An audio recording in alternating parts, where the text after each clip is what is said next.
By definition, a storyteller conveys events in words, images, and sounds, often by improvisation or embellishment. The Living Bread Radio Network presents The Storytellers with Tony Agnesi. Today you'll hear a faith-based, inspirational story that's both heartfelt and heartwarming. And now, let's meet today's storyteller with Tony Agnesi. Hi, this is Tony Agnesi, and welcome to this edition of The Storytellers. This is episode number 10 of our third season.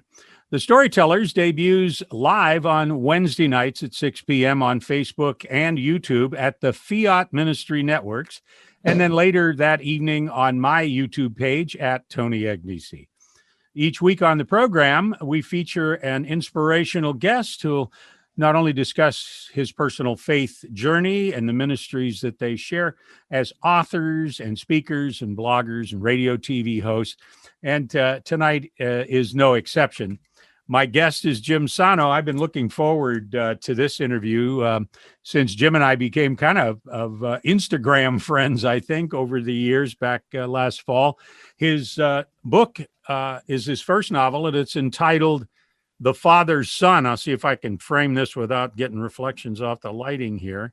And Jim grew up in an Italian-Irish family in Massachusetts. He's the husband and father of two daughters, a lifelong Catholic. He's a teacher, consultant, and a businessman. And he's got degrees from a million different places, but my favorite is Franciscan University right here in Steubenville, Ohio, that he's working on his master's degree at. And this is Jim's first novel, and it has received very early on the Catholic Writers Guild Seal of Approval for editorial integrity and faithfulness to Catholic teaching. Jim resides in the great state of Massachusetts. Jim Sano, welcome to the Storytellers. Hi, Tony. It's an honor to meet you. Like you said, we've kind of connected over social media, but never really talked almost in person here. So we're getting closer to meeting in person. So I appreciate being on the show. Well, I started into your book, and I think I told you right before we came on, I'm about 3/4 of the way through. I read the first half of it the first night, and I couldn't put it down. And, you know, there are so few books, in my opinion, that are Catholic in nature for men. There's a lot of books written for women, but this particular one really speaks to the heart of men. How did you come about wanting to really do something that talked about the male experience and faith? Yeah, so when I was younger, I always wanted to write a book, and I didn't necessarily have to have it published. It was just one of my dreams in life and everything. And then as I went along and my faith grew and I started seeing this need for people that are drifting away from the faith because no one's really explained it to them. There's lots of misconceptions out there. And while there are great resources that I've come to know through Catholic Answers Live and a lot of the great apologists and evangelists that are out there, you know, not a lot of people are seeking them out, you know, at the front end of the journey. And what I wanted to do was really follow your lead. And obviously Jesus taught stories through intriguing stories that were relatable.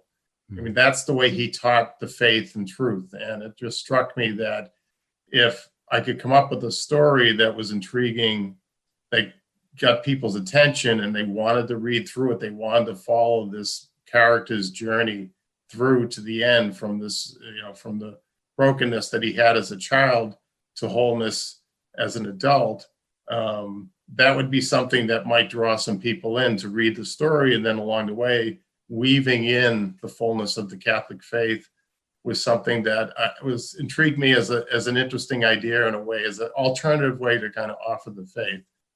And, you know, as I started researching and learning more and more about my faith and seeing the beauty of it, what really struck me was that Jesus left us a faith that was not only relevant, but essential to living the life that God has planned for us. He's got this plan. We just have to trust it. And we tend to like to drift towards our own plan. So men tend to read nonfiction books, right? 85% of fiction books are read by women.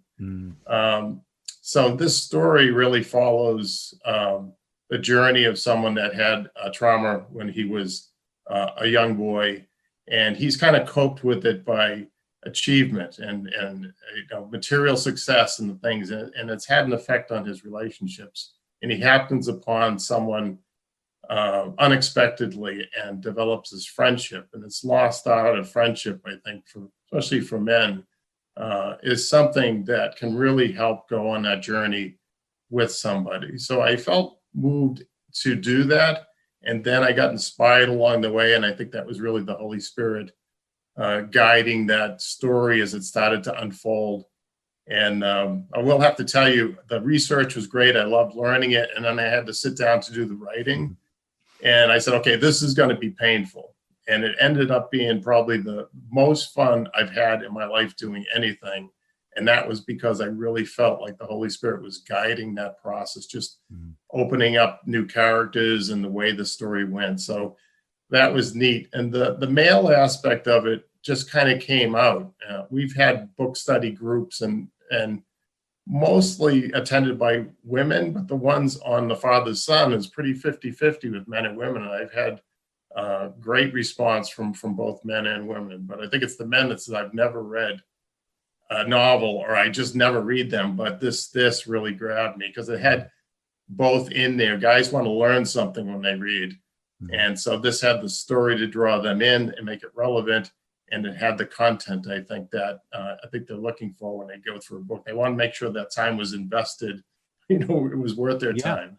Well, one of the things that I enjoyed most about the book was as the story develops, you bring in some Catholic teachings, but I think you do it in such a way that it doesn't interfere with the story. It just complements the story as it moves forward. And a lot of life lessons learned through the course of following the main character of the book. You mentioned this idea of a lack of friends, and what I find, and I really would like to get your comments on this, Jim, is that a lot of guys, we have buddies in high school and we go off to college and we've got our pals, and then one by one we get married off and we go our separate ways. And for the most part, men are almost put in a position, or they put themselves in a position of going it alone, of doing it themselves. And many guys have these wounds that need healing, but they kind of lost their way in how to do it, and don't have other guys in their lives who hold them accountable and coach them along, or somebody that they can trust to share with. Do you find that to be the case? That just seems to be the type of guy that could benefit from reading The Father's Son. Yeah, I think so. I know from my own life, my vocation was, okay, I'm going to, make sure I keep my faith first.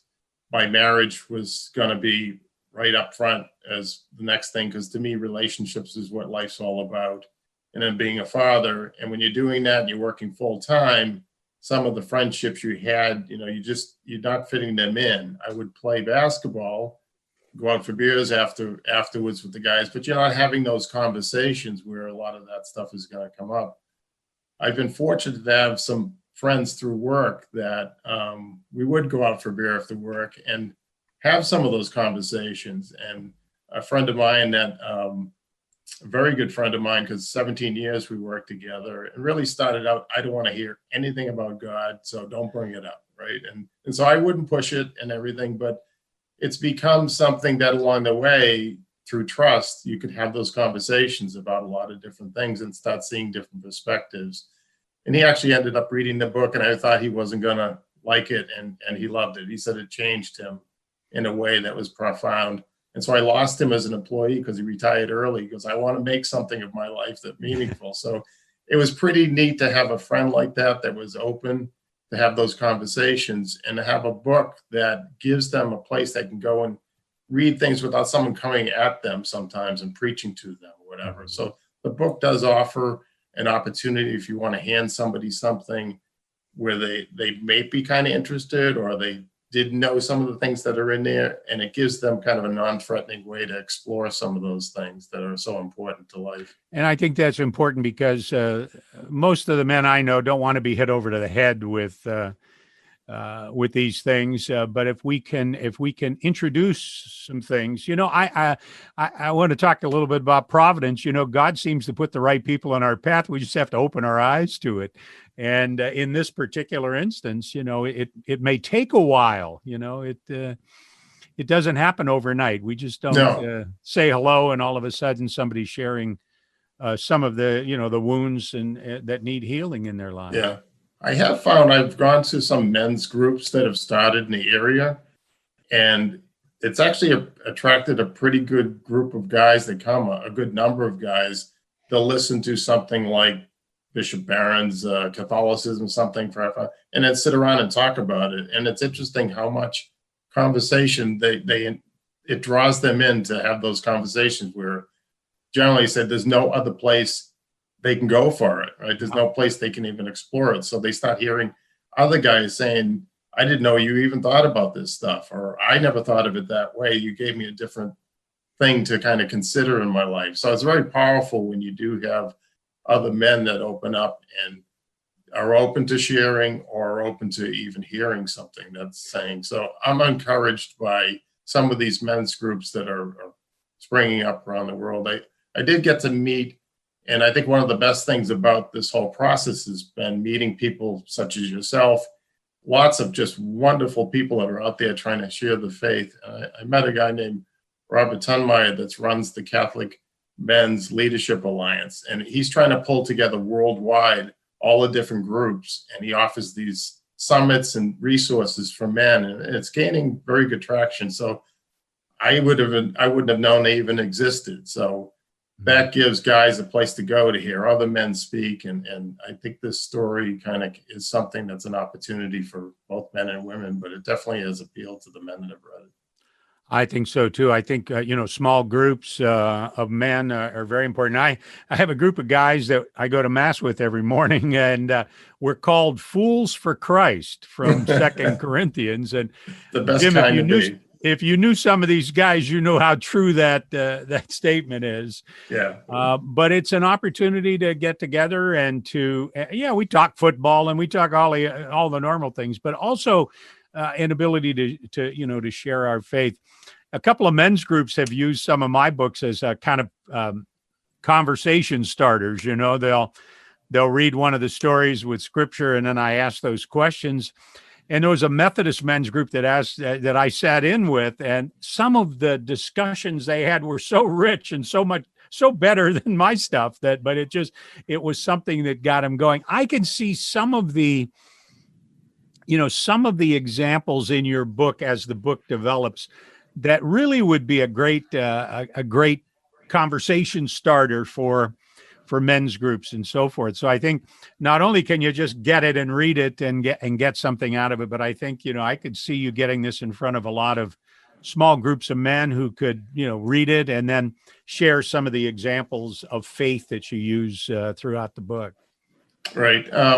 We had several book discussion groups here in Massachusetts, and I attended some of them. And what was so encouraging was how lively the conversations were and how they were attaching something to somebody's life rather than in a theoretical sense. And what I noticed was that, my wife has run a number of Bible study groups that have turned people on. And once you see the light come on and the thirst they have for learning the faith, it's amazing. So I was seeing some of that in this book discussion group. I've reached out to different archdioceses around the country. There's one 10-week program I was surprised that they were willing to spend that much time on it. A 10-week program on a discussion group on the Father's Son that they're going through right now, and I'm going to attend the last one. So it's really encouraging to see, both men and women enjoying the conversation that comes out of looking at this story as it unravels. Mm-hmm. Jim Sano is my guest. The book we're talking about is his novel, The Father's Son. And it's a fantastic story that I think women enjoy reading it as well. But this is a story that I think a lot of men would really enjoy. Jim, the statistics that I see from Barna and Pew and others that, we don't have the men in the pews that we once did. sometimes I'll go to mass and it just seems like it's 70-80% women, and we're losing the younger people as well, young guys in their 30s. Many of them are calling themselves nun when asked what their religious affiliation is. And you wonder out loud, how can people like yourself and others, myself, how do we reach some of these guys? Do we reach them at the gym with basketball, or do we, how do we get that initial confidence where they trust us enough to be open to the evangelization, even as mild as it might be? Yeah, it might be one of the biggest challenges going on today. Certainly at work, there's plenty of people from early 20s on to retirement age that are in the mix there, that can see your example, just how you live, what your character's like. If you make it attractive to them, you seem to be joyful and up most of the time. You treat people with a certain respect. If there's something attractive about it, they may want to find out more about you, and that's one way at least they can be aware that there are people out there that still do care about the faith and practice it.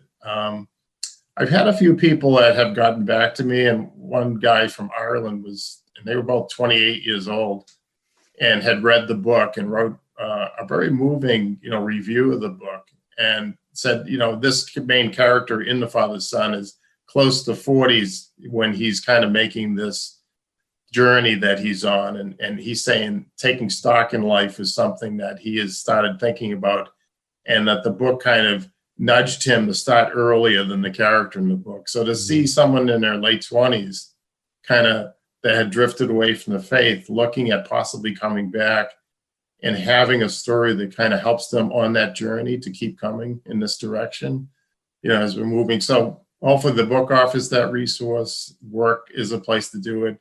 When I played basketball, you'd have people at all kinds of ages. So there's tiny opportunities here and there to be involved, I think, with them. But hopefully through our kids, we light candles to get out there too. So yeah, amen. That I want to, gosh, it looks like you're a joyful guy. I'd like to have some of that for myself.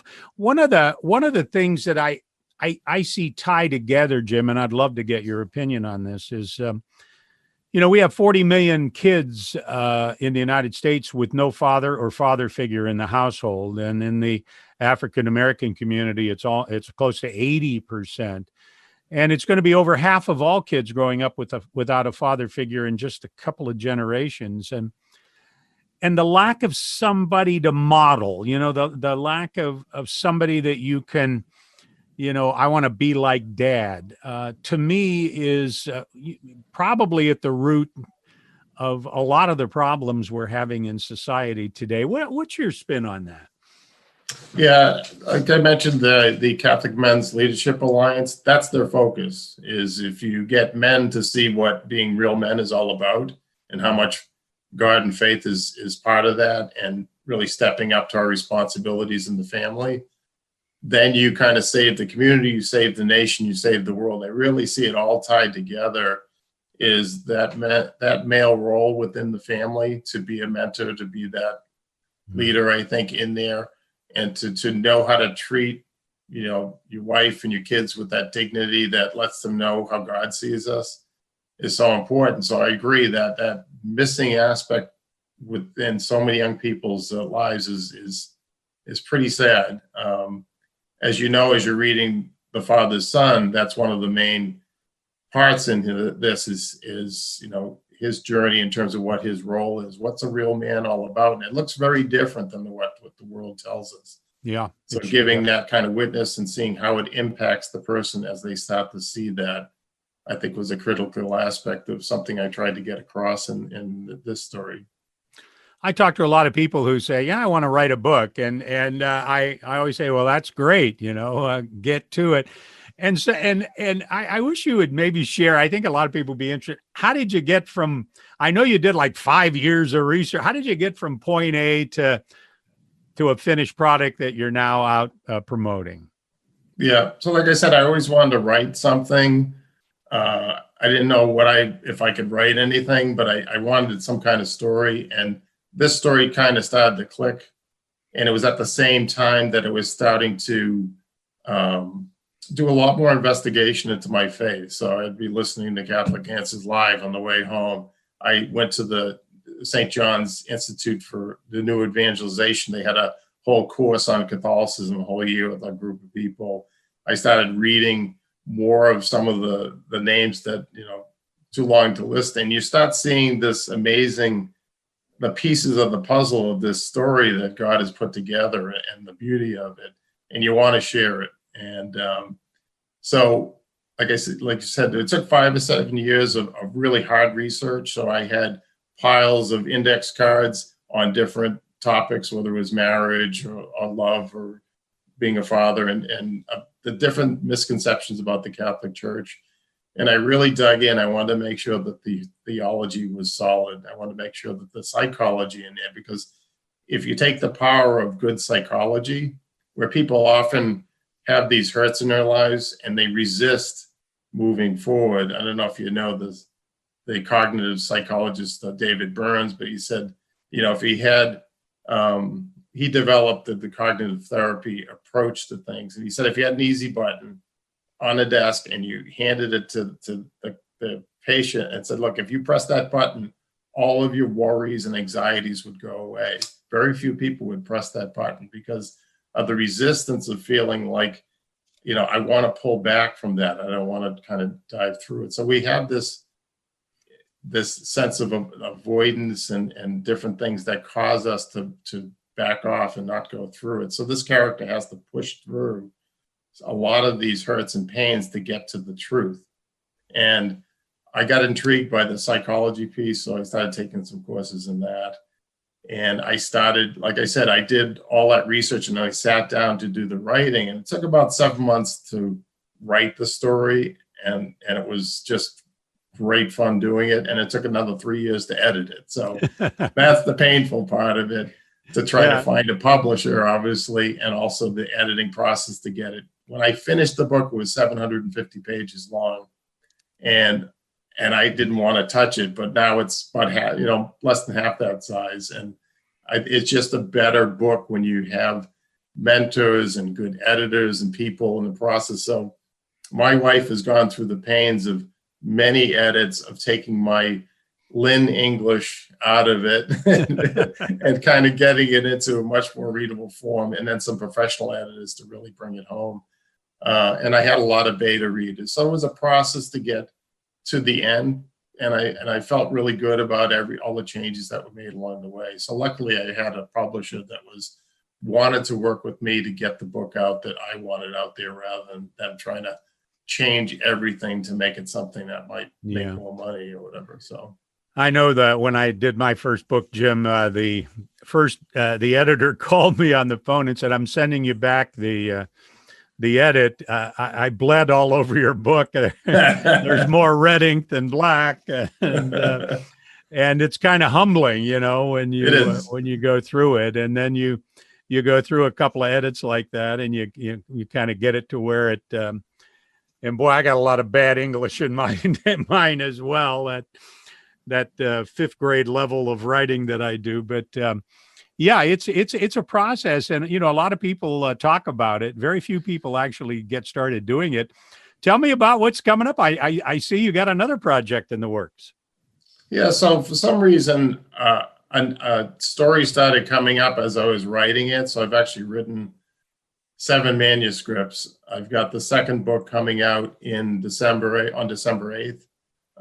The Father Son had come out on August 15th, so you can see a devotion to Mary kind of theme in this. And that's something that came out of the writing process, is I really hadn't paid much attention to Mary in my prayer life. And Michael O'Brien, who's one of the more well-known fiction writers for Ignatius Press, that was his main recommendation. Don't forget about the prayer part of this whole process. And it really made a difference. When I started praying to Mary on it, I couldn't find a publisher. And within several weeks, all of a sudden I had one. It was like, what happened here? So that was an interesting part of it. That's really great. Give our viewers and our listeners where can they find your work, and where can they find out more about you, and where can they get a copy of the book, The Father's Son? So the best place to get a copy of The Father's Son would be on Amazon.com. I have a website, www.jimsano.com. So on there it has a summary and first few chapters of The Father's Son, and you can click on to go into Amazon from there. The book that's coming out in December is called Gus Busby. It's actually the second book of this series, and it's a very timely story about an old Italian curmudgeonly guy that had lost his son to gang violence in Boston 17 years ago, and then he lost his wife 3 years ago. So he'd pretty much given up on life. Downstairs is a single Black mother and her son, and this unlikely friendship that develops between two of them. And when you talk about mentorship and having a male role model in it, that's what that story is all about. And it's really about forgiveness and mentoring and stuff like that. So you can see first 3 chapters of that book on my website as well, and that will be coming out in December. And there's a few more on the way, so we're still working on them. So I've been enjoying this storytelling piece that I didn't know that I would have is kind of showing up out of somewhere. Well, that sounds like a very, very exciting book. I'm looking forward to seeing that as well. Jim, it's been a pleasure, meeting you after, many exchanges on social media. Here's the book again. It's called The Father's Son, and you can get it at Amazon. And go to Jim's website, Jim Sano, JIMSANO.com. And you can read not only some ideas there, see some of his blog material, and read a couple of chapters of his upcoming book. Jim, thank you for being with us. It's been a pleasure having you here on The Storytellers. Yeah. Thank you for what you do, and thank you for your books. I've enjoyed those as well. They're just a wonderful resource. So thank you for that. Thank you so much. Well, for more information on booking me as a speaker for your church or organization, you can go to my website, TonyAgnesi.com. And don't forget to visit our YouTube page at Tony Agnesi, and you'll see this interview there on the YouTube page when it debuts. And be sure to check out my new video series called 5 Minutes with Tony. To get Jim's book, The Father's Son, go to Amazon.com, and it's available there as well. Our radio program is produced by the Living Bread Radio Network, and it airs Sundays at 4 o'clock along the way of the Living Bread Radio Network. And then immediately following that airing at 4:30, it's available at thestorytellersradio.com, and later that week at the Catholic podcasting site, breadboxmedia.com. It's available where all your podcasts are as well. This is Tony Agnesi. We'll see you next week for another episode of The Storytellers. We hope you've enjoyed today's edition of The Storytellers with Tony Agnesi. To learn more about today's storyteller, go to thestorytellersradio.com. There you can subscribe to the podcast and hear all of our past shows. And join us again next week at this same time for The Storytellers with Tony Agnesi.